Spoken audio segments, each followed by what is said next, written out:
बंगाल चुनाव के बाद एआईएमआईएम के अध्यक्ष और हैदराबाद के सांसद बैरिस्टर असदुद्दीन ओवैसी की नज़र 2022 में होने वाले यूपी विधानसभा चुनाव पर है।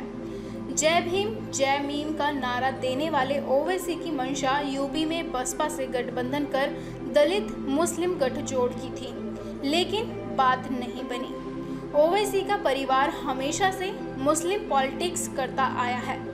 दादा अब्दुल वहाद ओवैसी ने मजलिस इत्तेहादुल मुसलमीन को 1957 में दोबारा जिंदा कर इसका नाम ऑल इंडिया मजलिस इत्तेहादुल मुसलमीन किया। पिता सुल्तान सलाहुद्दीन ओवैसी ने इसे सींचा और फिर बेटे असदुद्दीन ओवैसी ने इसे हैदराबाद के बाहर महाराष्ट्र और बिहार में पहुंचाया। इस दौरान सब कुछ बदला, पर सियासी एजेंडा वहीं रहा और है। असदुद्दीन ओवैसी ने राजनीति का कखहरा अपने पिता से ही सीखा।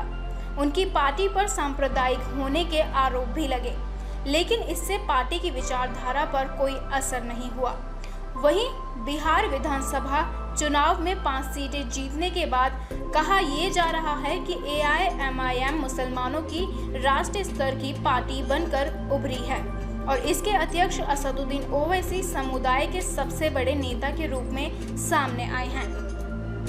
उत्तर प्रदेश में अगले साल होने वाले विधानसभा चुनाव में असदुद्दीन ओवैसी की पार्टी ऑल इंडिया मजलिस इत्तेहादुल मुसलमीन भी उतरेगी। इसे लेकर ओवैसी ने कहा है कि यकीन है कि हमारे उम्मीदवार विधायक बनेंगे।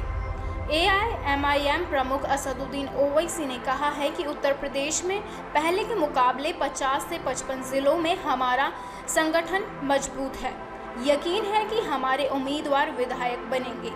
बीजेपी के साथ जाने का तो सवाल ही नहीं पैदा होता। समंदर के दो किनारे एक नहीं हो सकते। दूसरी पार्टियों को सोचना है कि ये क्या करेंगे। ओवैसी ने कहा है कि यूपी में एसपी बसपा ब्राह्मण सम्मेलन करती है और हम अगर मजलूमों की बात करते हैं तो कहते हैं आप बात नहीं करना। अगर हम बात नहीं करें तो फिर आप कैसे बात कर रहे हैं। उन्होंने कहा है कि यूपी में गजब खेल चल रहा है। उन्होंने कहा है कि सभी ने यूपी की राजनीति की, लेकिन यहाँ मुसलमानों की लीडरशिप कभी नहीं बनी है। चाहे जो सीएम बना हो वो अपने समाज को मजबूत करता है, लेकिन मुसलमानों की हालत पर बात करने पर हम वोट कटवा पार्टी हो जाते हैं। बता दें कि ओवैसी की पार्टी ने सुहेल देव भारतीय समाज पार्टी के अध्यक्ष ओम प्रकाश राजभर के साथ मिलकर चुनाव लड़ने की बात कही थी, लेकिन राजभर की यूपी बीजेपी के अध्यक्ष स्वतंत्र देव सिंह के साथ मुलाकात के बाद असदुद्दीन ओवैसी की नाराजगी की खबरें सामने आई हैं। राजभर ने हाल ही में भागीदारी संकल्प मोर्चा गठित किया था, जिसमें कई छोटी पार्टियों को शामिल भी किया गया था। उन्होंने दावा किया था कि बीजेपी उनके साथ गठबंधन करने को बेताब है, क्योंकि वो ये समझती है कि प्रदेश में दोबारा सरकार बनाने के लिए ये गठबंधन करना जरूरी है।